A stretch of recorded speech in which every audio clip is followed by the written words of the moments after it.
దేవుడు మనలను ఈ లోకపు యొక్క జీవితాన్ని అనుభవించటానికి ఆయన ఏర్పరచుకోలేదు. ఇది మొదటిగా క్రైస్తవులమైనటువంటి మనము అర్థం చేసుకోవాలి. దేవుడు మనల్ని ఎందుకు ఏర్పరచుకున్నాడు? ఈ లోకములో మనము బ్రతికేటువంటి ఈ యొక్క 60 సంవత్సరాలు 70 సంవత్సరాల కాలము మనం జీవించేటువంటి ఈ జీవితం కొరకైతే మనల్ని ఆయన ఏర్పరచుకోలేదు. కనుక దేవుని యొక్క ఉద్దేశమును మనము చక్కగా అర్థం చేసుకోవాలి. దేవునిని ఎరగని వారు దేవునిని నిందించవచ్చేమో, కానీ దేవునిని ఎరిగినటువంటి దేవుని బిడ్డలు, దేవుని యొక్క ఉద్దేశాన్ని ఎరిగినటువంటి దేవుని బిడ్డలు దేవునిని నిందించే విధానములో మనం ఏమాత్రం కూడా ఆలోచించకూడదు, ప్రవర్తించకూడదు, జీవించకూడదు. అప్పుడు మన జీవితం ఒక గమ్యం వైపు మన జీవితం వెళ్ళాలి. గమ్యం లేకుండా, గురి లేకుండా ఈ భూమి మీద క్రైస్తవ జీవితం అన్నది సాధ్యమైనది కాదు. గురి లేని జీవితం, ఒక గమ్యం లేనటువంటి జీవితం ఎటు అయినా అది ఏ మార్గంలో అయినా వెళ్ళిపోతూ ఉంటుంది. అప్పుడు క్రైస్తవులకి ఒక గురి ఉంది, క్రైస్తవులకి ఒక గమ్యం ఉంది. క్రైస్తవుల యొక్క గమ్యం ఏంటి అంటే, ఈ లోకములో నా జీవితాన్ని ముగించిన తరువాత నేను నా దేవునితో కూడా నిత్య జీవములో ప్రవేశించి యుగయుగములు కూడా నా దేవునితో బ్రతకాలి అన్నటువంటి ఒక గురి క్రైస్తవులకు ఉంది. గురి లేని వారే ఏ విధంగా అయినా బ్రతకవచ్చు అనుకుంటారు, కానీ గురి ఉన్నవారు వారి యొక్క ఆలోచన, వారి యొక్క ప్రవర్తన అన్నిటిలో కూడా ఆ గురి వైపే వెళుతూ ఉంటుంది. అందుకే మనకు ముందుగా ఉన్నటువంటి భక్తులు, విశ్వాస వీరులు, వారు జీవించినటువంటి ఆ జీవిత కాలంలో వారందరూ కూడా ఒక గురి కలిగి ఉన్నారు. ఆ గురి వైపే మేము వెళుతున్నాము అన్నారు, ఆ గురి కొరకే మేము పరిగెత్తుచున్నాము అన్నారు.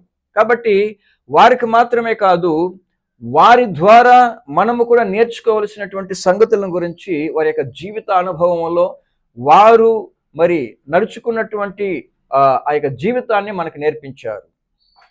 దానిలో ప్రధానమైనటువంటి వ్యక్తి ఎవరు అంటే మన రక్షకుడైన యేసుక్రీస్తుల వారు. ఆయనను మనకు మాదిరి ఉంచిపోయాడు అని పేతురు గారు మరి తన పత్రికలో తెలియజేస్తాడు. మొదటి పేతురు, క్రీస్తు శరీరమందు శ్రమపడెను కనుక అట్టి మనస్సును ఆయుధముగా ధరించుకొనుడి. శరీర విషయములో శ్రమపడిన వాడు శరీరమందు జీవించు మిగిలిన కాలము ఇక మీదట మనుజాషులను అనుసరించి నడుచుకొనక దేవుని ఇష్టానుసారమును నడుచుకొనున్నట్లు పాపముతో జోలికి ఏమీ లేక ఉండును. మంచిది.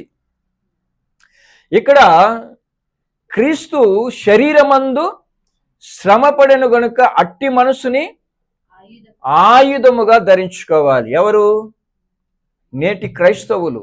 ఎందుకంటే యేసుక్రీస్తుల వారు శరీరమందు శ్రమపడి ఆయన మనకేమి చేశాడు అంటే 2వ అధ్యాయము 21వ వచనము, పేతురు గారు రాసిన మొదటి పత్రిక, క్రీస్తు కూడా మీ కొరకు బాధపడి మీరు తన అడుగు జాడలయందు నడుచుకొనున్నట్లు మీకు మాదిరి ఉంచిపోయాడు అన్నప్పుడు ఆయన శరీరమందు ఏం చేశాడు? శ్రమపడి ఆయన అడుగు జాడలను మీరు అనుసరించాలి అని మీకు మాదిరి ఉంచిపోయాడు. ఈరోజు క్రైస్తవ సమాజంలో మరి క్రైస్తవుల యొక్క ఉద్దేశం ఏంటి అంటే, క్రీస్తును నమ్మిన వారు మరి ఆశీర్వదింపబడతారు, వారు ఎప్పుడు ఎక్కడ శ్రమ పడవలసిన అవసరము లేదు. వారు ఎట్టి పరిస్థితిలో కూడా శ్రమ పడటానికి వారిని ఆయన ఏర్పరచుకోలేదు, కానీ అందరిని కూడా ఆయన ఆశీర్వదించటానికి, వారిని మరి ఆస్తికర్తలుగా చేయటానికి, వారిని ఈ లోక సంబంధమైన ధనముతో వారిని ఆశీర్వదించటానికే యేసు ప్రభువు ఈరోజు ప్రతి ఒక్కరిని కూడా ఏర్పరచుకున్నాడు అని చెప్పి అబద్ధాన్ని క్రైస్తవ సమాజంలోనికి ప్రవేశపెట్టి ఈరోజు అబద్ధమును నమ్మునట్లు మోసపరుచు ఆత్మను ఏం చేశాడంట? ప్రవేశపెట్టాడు. తెస్సలోనికీయులకు రాసిన 2వ పత్రిక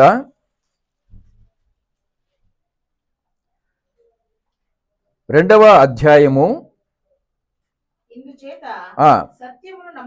సత్యమును నమ్మక.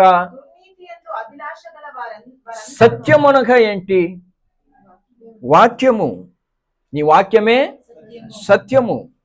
వాక్యమును నమ్మక దుర్నీతి యందు అభిలాష గలవారు, దుర్నీతి యందు అభిలాష గలవారు శిక్షావిధి పొందునట్లు అబద్ధాన్ని నమ్ముతున్నారు. ఈరోజు అబద్ధాన్ని నమ్ముతున్నారు. అబద్ధమును నమ్మునట్లు మోసపరుచు శక్తిని దేవుడు వారికి పంపించుచున్నాడు. అంటే ఈరోజు క్రైస్తవులు దేవుని వాక్యానికి నమ్మకుండా, దేవుని వాక్యమును నమ్మకుండా ఈరోజు అబద్ధాన్ని నమ్ముతున్నారు. అబద్ధము ఎవరి స్వభావము? అపవాది యొక్క స్వభావము.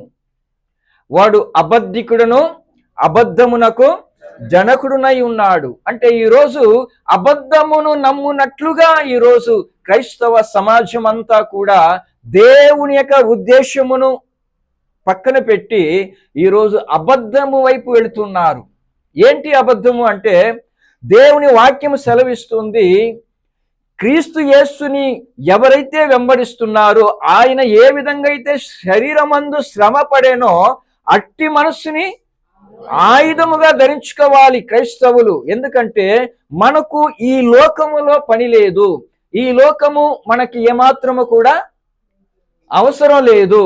మనం బ్రతికే కొద్ది కాలపు జీవితం బ్రతుకుట క్రీస్తే, చావైతే నాకు లాభముగా క్రైస్తవులు ఎదురు చూడాలి. నేను ఈ రోజు మరణించినది నాకేమై ఉండాలి? లాభముగా ఉండాలి. ఏంటి ఆ లాభం అంటే, ఈ లోకాన్ని అనుభవించేది కాదు. పేతురు అంటాడు, ఆ 4వ అధ్యాయంలో 2వ వచనాన్ని ఒకసారి చదవండి. ఇప్పుడు చదువుకున్నటువంటి 4వ అధ్యాయంలో నుండి 2వ వచనము. ఒకడు క్రీస్తు యొక్క శరీరములో ఆయన పడినటువంటి బాధలని అంటే క్రీస్తుని ఎవరైతే వెంబడిస్తున్నారో వారు శరీర విషయములో శ్రమపడిన వారు, ఇదిగో శరీరమందు జీవించే, ఈ లోకములో జీవించే, నేను కొంతకాలము క్రీస్తు కొరకు శ్రమ పడ్డాను, ఇంకా నా జీవితములో ఆశీర్వాదంతో నింపబడి ఇంకా నేను శ్రమ పడవలసిన అవసరం లేదు అని చెప్పకూడదట. ఎవరు? క్రైస్తవుడు. నేను కొంతకాలం క్రీస్తు కొరకు శ్రమ పడ్డానండి, ఇంకా నేను శ్రమ పడవలసిన అవసరం లేదు, ఇంకా నేను సుఖాన్ని అనుభవించాలని క్రైస్తవుడు చెప్పకూడదట. ఇంకేమనాలి? మనుజ ఆశులను. ఏంటి మనుషులకి ఉన్న ఆశలు ఏంటి చెప్పండి? అంతే కదండి. బాగా ఈ లోకంలో తనకిష్టమైనటువంటి వాటిని అనుభవించాలి, తనకిష్టం వచ్చిన వాటిని అన్నిని కూడా కలిగి ఉండాలి అన్నదే కండి మనిషి యొక్క ఆశలు. మనుజ ఆశలను అనుసరించి నడుచుకోకూడదు. దేవునికి ఇష్టం ఏంటి చూడాలి. దేవునికి ఇష్టం ఏంటి చూడాలి.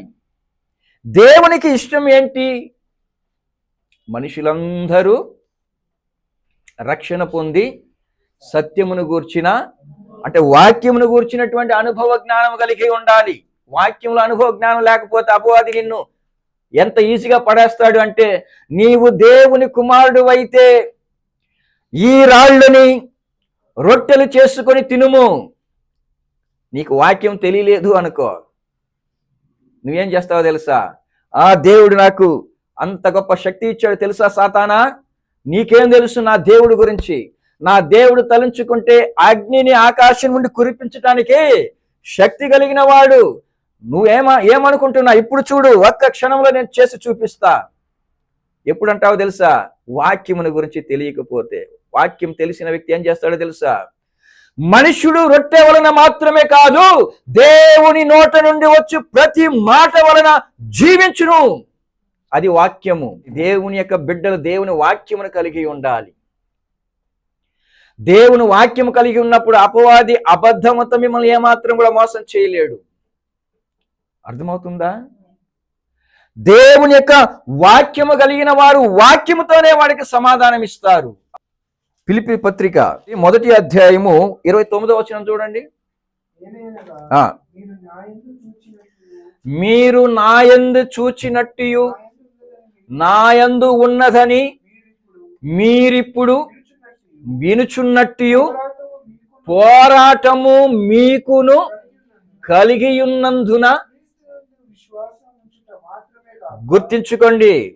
క్రీస్తునందు విశ్వాసం ఉంచుట మాత్రమే కాదు, క్రీస్తునందు విశ్వాసం ఉంచితే మాకు మరి ఈ లోక సంబంధమైనటువంటి సుఖాలు మాకు అనుగ్రహిస్తాడు.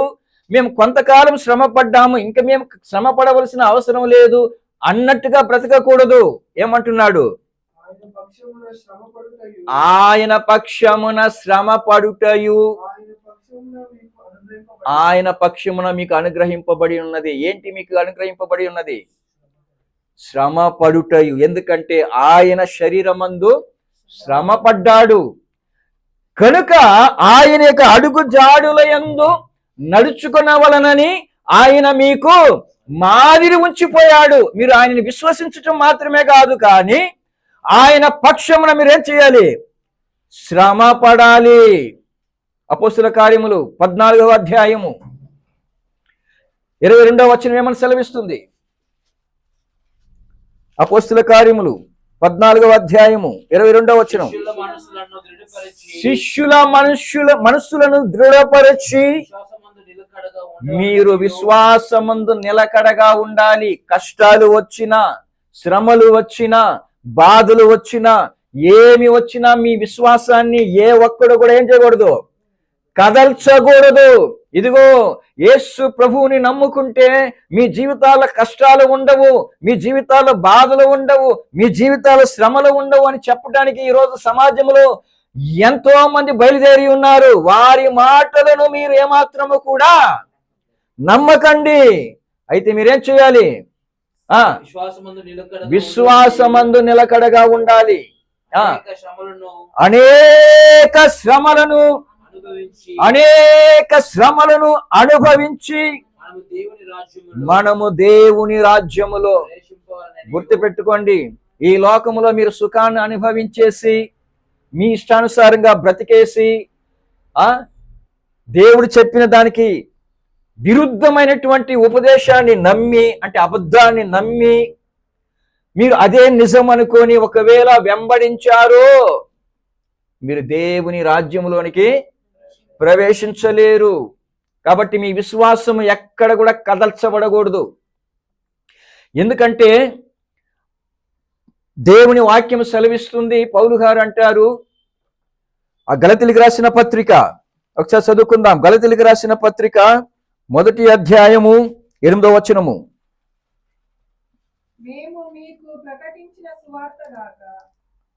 7వ వచనం కూడా చదువుమ్మా. అది మరి యొక్క సువార్త కాదు గాని క్రీస్తు సువార్తను చెరుపగోరి మిమ్ములను కలవరపరచువారు కొందరు ఉన్నారు. మిమ్మును కలవరపరిచేవారు కొందరు ఉన్నారు. ఎక్కడ ఉన్నారు? దేవుని సంఘములో ఉన్నారు. మిమ్మల్ని కలవరపరిచేవారు క్రైస్తవ సమాజములో ఉన్నారు. మేము మీకు ప్రకటించిన సువార్త గాక మరి యొక్క సువార్త మేమైనను పరలోకము నుండి వచ్చిన యొక్క దూత అయినను మీకు ప్రకటించిన ఎడల అతడు శాపగ్రస్తుడు. క్రైస్తవులను భ్రమపరిచేటువంటి, క్రైస్తవులను కలవరపరిచేటువంటి సువార్త ఈ రోజు క్రైస్తవ సమాజంలోకి ప్రవేశించింది. గుర్తుపెట్టుకోవాలి, క్రైస్తవులు మనమేదో ఈ లోకాన్ని అనుభవించటానికి కాదు, మనము ఈ లోకములో ఉన్నది ఎలా ఉన్నామట? పరదేశులను యాత్రికులమై ఉన్నాం. ఈ లోకంలో మనము పరదేశులమును యాత్రికులమై ఉన్నాం. ఈ లోకము మనకి శాశ్వతము కాదు అని పాడటం కాదు, అది సత్యము. ఊరికే మనం పాటలు పాడుకోవటం కాదు. పరదేశులము ప్రియులారా మనము పురమిది కాదని పాడుకోవటం కాదు, వాస్తవం. ఈ లోకములో జీవించుచున్నంత కాలము మనము ఈ లోకానికి సొంతము కాదు అన్నప్పుడు మనకు ఒక లోకం ఉంది. ఆ లోకము కొరకు ఈ భూమి మీద నువ్వు బ్రతకాలంటే ఎలా బ్రతకాలి? కొరింథీయులకు రాసిన మొదటి పత్రిక 15వ అధ్యాయము 19వ వచనం ఏమని సెలవిస్తుంది? కొరింథీయులకు రాసిన మొదటి పత్రిక 15వ అధ్యాయము 19వ వచనము, ఈ జీవిత కాలము మట్టుకే మనము క్రీస్తునందు. అంటే దాని అర్థం ఏంటమ్మా? ఈ జీవిత కాలం మట్టుకే మనము క్రీస్తుని నమ్మితే అంటే దాని అర్థం ఏంటి? ఈ శరీరంలో జీవించుచున్నంత కాలమే కదా ఈ శరీరానికి కావలసిన ప్రతి అవసరాన్ని మనం ఎదురు చూస్తాం, అవునా కాదా? చచ్చిపోయిన వాళ్ళకి అవసరం అండి. అప్పుడు ఈ శరీరంలో జీవించుచున్నంత కాలము నీకేదో ఒక అవసరం ఉంది. ఏదో అవసరం కొరకే నువ్వేం చేస్తున్నావు? నువ్వు అంటే నువ్వు కాదు, ఈ లోకంలో ఉన్న ప్రజలు ఈ అవసరాల కొరకే ఏం చేస్తారు? దేవునిని నమ్ముకుంటారు. దేవుడి దగ్గరికి వెళితే మాకు మంచి ఆరోగ్యం ఇస్తాడు, మంచి జీవితాన్ని ఇస్తాడు, మంచి ఇల్లు ఇస్తాడు, మంచి ఉద్యోగం ఇస్తాడు, పిల్లలు ఇస్తాడు. ఇవన్నీ కూడా ఎవరి నమ్మకం? అది ఎవరి నమ్మకం అండి? ఈ లోకములో ఉన్న ప్రజల నమ్మకం. కానీ క్రైస్తవుడి నమ్మకం అది కాదు. క్రైస్తవుడి విశ్వాసం ఏంటి?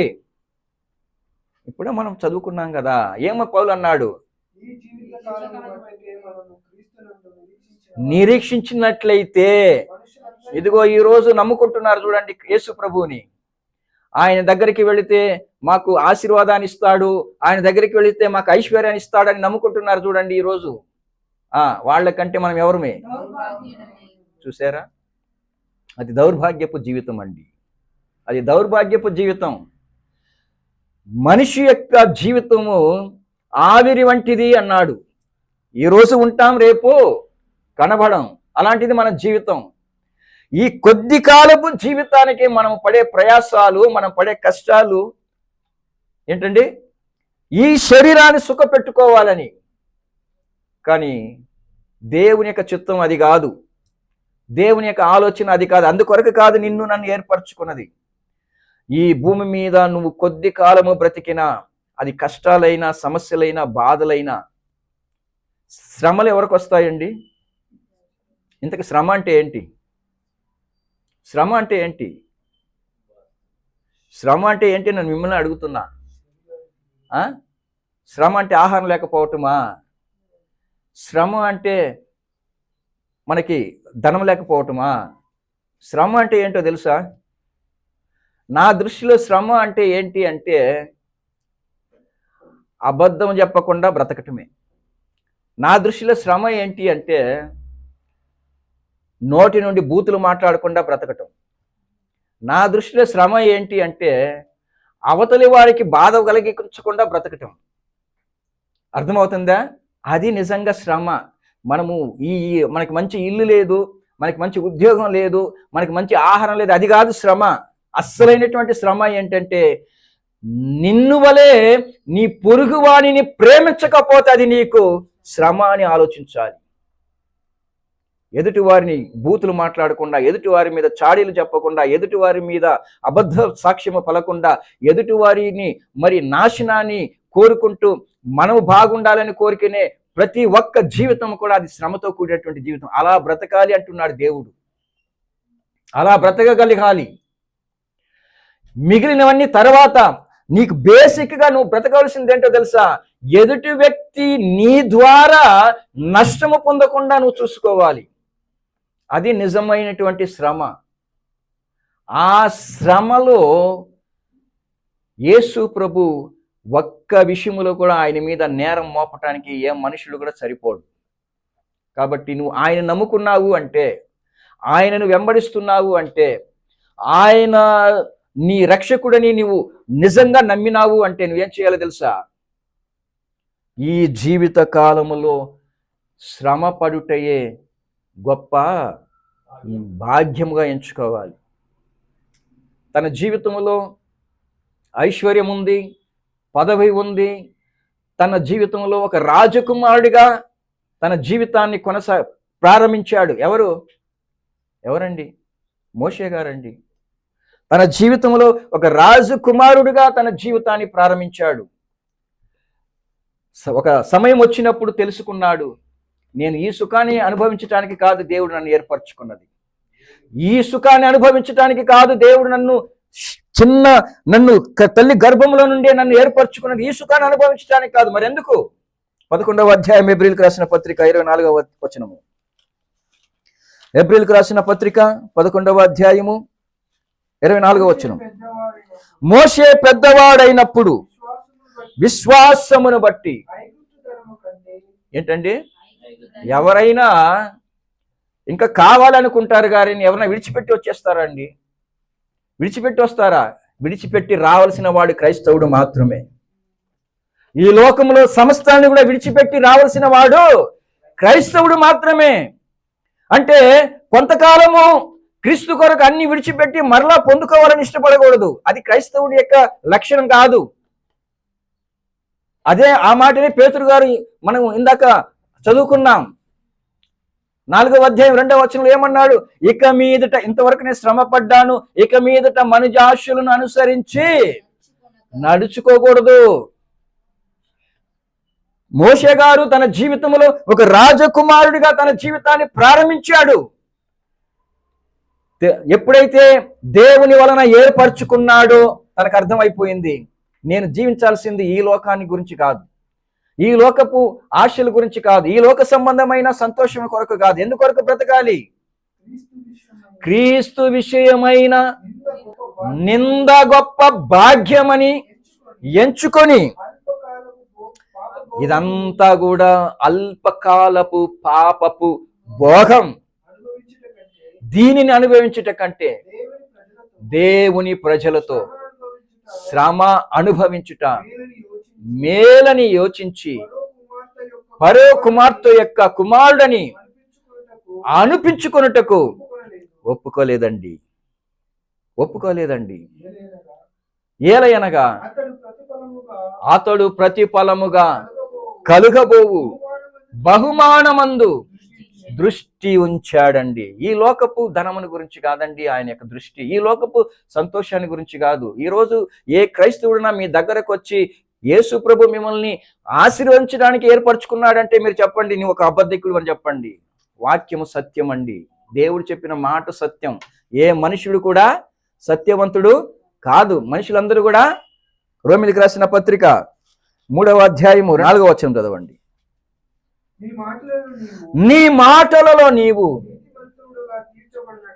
నీతిమంతుడుగా తీర్చబడినట్లును, నీవు వేద్యమాడినప్పుడు గెలుచునట్లును అది రాయబడిన ప్రకారము.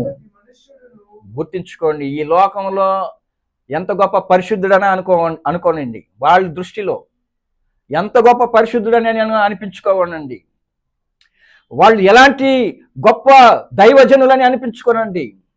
దేవుని మాటకి వ్యతిరేకంగా పలికారా వారు అబద్ధికులు. బైబిల్ జలవిస్తుంది, నేను కాదు. ఏమంటున్నాడు దేవుడు? ప్రతి మనుష్యుడును అబద్ధికుడైపోతాడు, కాని దేవుడు సత్యవంతుడు కాక తీరుడు. దేవుడు సత్యవంతుడు కాక తీరుడు. దేవుడు అబద్ధం ఆడటానికి ఆయన మనుషుడు కాదు. అర్థమవుతుందా? ఈ దేవుని యొక్క వాక్యానికి విరుద్ధంగా ఎవడు బోధించినా వాడు శాపగ్రస్తుడు అని పౌలు అన్నాడు. ఇంతకు తనను కూడా చేర్చుకున్నాడు దాంట్లో. ఈ సువార్త గాక వేరొక సువార్తని ఎవడు తీసుకొచ్చిన వాడు శాపగ్రస్తుడు. గుర్తుపెట్టుకోండి, క్రైస్తవులమైనటువంటి మనము ఈ లోకంలో ఉన్నటువంటి ఈ లోక సంబంధమైన సుఖాన్ని అనుభవించడానికి కాదు. ఇక మీదట మనుజాశలను అనుసరించి మనము నడుచుకోకూడదట. కొంతకాలం నేను శ్రమ పడ్డాను, ఇక మీదట నేను శ్రమ పడవలసిన అవసరం లేదు, ఇంకా నా జీవితంలో అంత సుఖమే అనుకున్నావు అనుకో, నిన్ను మోసపరచడానికి అపవాది యొక్క ఆత్మ నిన్ను ప్రేరేపిస్తుందని మాత్రం గుర్తించుకో. యేసు ప్రభు దగ్గరికి వచ్చి ఏమన్నాడు? ఈ లోకములో ఉన్నవన్నీ మహిమలన్నిటిని చూపించి ఇవన్నీ కూడా నీకు ఇచ్చేస్తాను అన్నాడు. వాడెవడండి ఇవ్వటానికి? ప్రభువుకు తెలుసు, నా ఎదుట ఉన్నది అపవాది. వాడు ఏ మాత్రము కూడా ఈ లోకపు మహిమలను ఇవ్వటానికి వాడికి ఏ అధికారము లేదు. అంతేకాదు, నేను ఈ లోకానికి వచ్చింది ఈ లోకపు మహిమను అనుభవించటానికి కాదు. నేను ఎందుకు వచ్చాను? శ్రమ పడటానికి వచ్చాను. ఈ లోకములో నేను శ్రమపడి నా తండ్రి ఆయన ఏర్పరచుకున్నటువంటి బిడ్డల యొక్క రక్షణ కొరకు నా ప్రాణమును పెట్టడానికి వచ్చాను, నా ప్రాణాన్ని పెట్టడానికి వచ్చాను. కాబట్టి ఈ లోకాన్ని అనుభవించటానికి రాలేదు. ఈరోజు ఆయన యొక్క మనస్సుని ఈరోజు క్రైస్తవులు ఏం చేసుకోవాలి? ఆయుధముగా ధరించుకోవాలి. ఆయన మనకు మాదిరి ఉంచిపోయాడు. ఆయనను వెంబడించినటువంటి ఆయన బిడ్డలందరూ కూడా ఆ విధంగానే నడుచుకున్నారు, ఆ విధంగానే శ్రమలు అనుభవించారు. పేతురుకి శ్రమలు ఉన్నాయి, నాకు శ్రమలు లేవు అంటే నువ్వు పేతురు కంటే గొప్పవాడువా? పౌలుకే శ్రమలు, నాకు శ్రమలు లేవు అంటే పౌలు కంటే నువ్వు గొప్పవాడువా? ఇక్కడ మన ప్రశ్న వేసుకోవాలి. దేవుని కొరకు బ్రతికినటువంటి దేవుని బిడ్డలకి శ్రమలు ఉన్నాయి, నాకు శ్రమలు లేవు అని అన్నావు అంటే మరి వాళ్ళకంటే నువ్వేమై ఉండాలి? పౌలు గారు అంటారు, మనం చదువుకున్నటువంటి ఫిలిప్పీ పత్రికలో 1వ అధ్యాయము 29వ వచనము 30వ వచనం ఏమని సెలవిస్తుంది? మీరు నాయందు ఉన్నట్టు నాయందు చూచినట్టు, ఇది నాకు మాత్రమే కాదు, ఈ పోరాటం నాకు మాత్రమే కాదు, ఇది మీకును కలిగి ఉంది, ఇది మీకు కూడా అన్నాడు. అప్పుడు పౌలు కంటే మనం అంత గొప్పవాళ్ళమా? మాకు మాత్రం శ్రమ లేదండి, అది పౌలు గారు చేసుకున్న ఏంటంటే పౌలు గారు చేసుకున్న దానిని బట్టి పౌలు గారు అనుభవించారు, మేము ఎందుకు అనుభవించాలి? మమ్మల్ని దేవుడు ఆశీర్వాదానికే పిలిచాడు మమ్మల్ని. గుర్తుపెట్టుకోండి, పాత నిబంధన కాలంలో వారిని ఈ లోక సంబంధమైన విషయాలలో దేవుడు ఎందుకు ఆశీర్వదించాడో మనకు అర్థం కావాలి. ఎందుకు ఆశీర్వదించాడో తెలుసు. వాళ్ళకి దేవుడు అంటే సరిగా అర్థం కాలేదు ప్రియులారా. దేవుడన్నా అర్థం కాలేదు, దేవుని యొక్క ఆయన యొక్క ఉద్దేశాలు మనుషులకి అర్థం కాలేదు. అప్పుడున్న వాళ్ళకి దేవుడు అంటే వారి ఉద్దేశంలో ఏంటంటే పిలిచినప్పుడు పలకాలి, పిలిచినప్పుడు వాళ్ళని రక్షించాలి, ఇది వాళ్ళ యొక్క ఉద్దేశం. వాళ్ళకి తెలియదు. పాత నిబంధన కాలంలో ఉన్నటువంటి ప్రజలకి దేవుడు అంటే ఎవరని తెలియదు. ఇప్పుడు చిన్న పిల్లలు ఉన్నారండి, చిన్న పిల్లలకి మనము పెద్ద పెద్ద విషయాలు చెప్పామనుకోండి, వాళ్ళకి ఏమైనా అర్థం అవుతుందా? అర్థం కాదు. మనము చిన్నప్పటి నుండి వాళ్ళని ఏం చేస్తాం? కొంచెం కొంచెంగా వాళ్ళని చిన్న చిన్న మాటలతోనే వాళ్ళని ఏం చేస్తాం? అలవాటు చేస్తాం. అంటే అమ్మ అను, నాన్న అని పిలువు, మామయ్య అని పిలువు, అత్తమ్మ అని పిలువు, మనమే కదండి నేర్పించేది. దేవుడు కూడా వారికి ఒక్కొక్క విషయాన్ని నేర్పించవలసి వచ్చింది. కారణం ఏంటి అంటే వాళ్ళు చిన్న పిల్లలు దేవుని యొక్క విషయంలో. ఇప్పుడు చిన్న పిల్లలు వాళ్ళ దగ్గర ఒక పని చేయించుకోవాలంటే మనం ఏం చేస్తామండి? చిన్న పిల్లల దగ్గర మనం ఒక చిన్న పనిని చేయించుకోవాలంటే ఏం చేస్తాం? మీ పిల్లలకి మీరు ఎప్పుడు చాక్లెట్లు ఇవ్వలేదా? ఒక చిన్న చిన్న పనులు చేయించుకునేటప్పుడు. ఇదే దేవుడు వాడిన విధానం కూడా. దేవుడు ఆ దినాలలో ఉన్నటువంటి పిల్లలను ఆయన నడిపించడానికి ఈ లోక సంబంధమైన కొన్ని ఆశీర్వాదాలు చాక్లెట్ల రూపంలో ఇచ్చాడు. చాక్లెట్లు ఆశీర్వాదపు రూపంలో ఇచ్చాడు. ఎందుకంటే వాళ్ళు చిన్న పిల్లలు, వాళ్ళకి అర్థం కాదు. ఇది నేను చెప్పట్లేదు, చదవండి వాక్యం. గలతీయులకు రాసిన పత్రిక 3వ అధ్యాయం 23వ వచనం చూడండి. విశ్వాసము వెల్లడి కాక మునుపు. విశ్వాసం అంటే ఏమని తెలియదు. విశ్వాసము వచ్చే ముందు, వెల్లడి కాక ముందు, ఆ ఇక ముందుకు బయలుపరచబడబోవు విశ్వాస అవలంబింపవలసిన వారముగా చెరలో ఉంచబడినట్టు మనము ధర్మశాస్త్రములకు లోనైన వారిమైతిమి. కాబట్టి విశ్వాసమూలమున నీతిమంతులమని తీర్చబడినట్లు క్రీస్తునొద్దకు మనలను నడిపించుటకు ధర్మశాస్త్రము మనకి బాలశిక్షకుడైతే యూదులకి ఏమై ఉంది? ధర్మశాస్త్రం ఆజ్ఞ. యూదులకు ఆజ్ఞ, అది మనకేంటట? అది అర్థమవుతుందా? ఈరోజు దేవుని యొక్క లేఖనం ఈరోజు సమస్తాన్ని కూడా మనం అర్థం చేసుకోగలుగుతున్నాం అంటే కారణం ఏంటంటే, ఈరోజు ఆది కాండం నుండి ప్రకటన గ్రంథం వరకు కూడా ఉన్న ప్రతి వాక్యాన్ని మనం అర్థం చేసుకోగలుగుతున్నామంటే వాళ్ళకి అది ఏమై ఉంది? వాళ్ళకి ఆజ్ఞగా ఉంది. మనకైతే బాల శిక్షకుడు, చిన్నపిల్లలకి చెప్పే పాఠాలు అవి. ధర్మశాస్త్రము చిన్నపిల్లలకి చెప్పే పాఠాలు అంటే వాళ్ళు ఏ స్థితిలో ఉన్నారని అర్థమవుతుంది. చిన్నపిల్లలు, వాళ్ళు చిన్నపిల్లలు. కాబట్టి దేవుడు ఈ చాక్లెట్లు అనేటువంటి ఈ ఆశీర్వాదాలని వారికి ఇచ్చి నడిపించవలసి వచ్చింది. ఈరోజు మనము విశ్వాసం మూలముగా క్రీస్తుని అంగీకరించామా, లేదా ఆయన మనకి ఏదో ఇస్తాడంటే మనం యేసు ప్రభుని అంగీకరించామా? చెప్పండి. విశ్వాసం మూలంగానే కదండి. ఈరోజు ఆ విశ్వాసము మనకి రావటానికి గల కారణం ఏంటంటే, మనకి ఇప్పుడు అంతా బాగా తెలుసు దేవుడు అంటే ఏంటి, దేవుని ఉద్దేశం ఏంటి, మనం ఎందుకు యేసుక్రీస్తు ద్వారా పట్టబడ్డాము, ఎందుకొరకు ఏర్పరచబడ్డాము, ఇవన్నీ కూడా మనకు బాగా తెలుసు. మనం ఈ లోక సంబంధమైన జీవితాన్ని అనుభవించడానికి కాదు, కానీ మన కొరకు పరలోకములో ఒక జీవితం ఉంది అని మనం యేసు ప్రభుని విశ్వసించాము.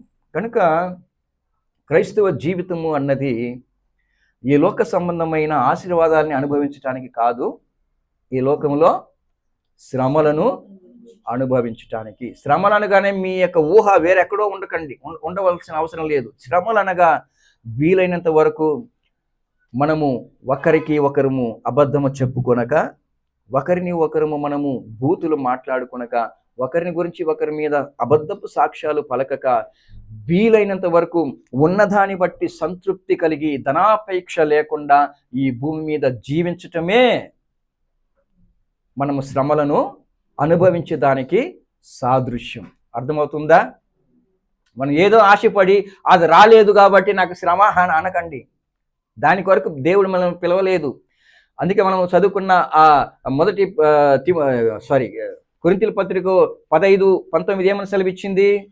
ఈ జీవిత కాలము మట్టుకే క్రీస్తు యేసునందు మనము నిరీక్షించిన ఎడల మనుషులందరికంటే మనము దౌర్భాగ్యము. మనం అందుకొరకు కాదు యేసు ప్రభువుని నమ్ముకున్నది. మనకంటూ ఒక జీవితం ఉన్నది.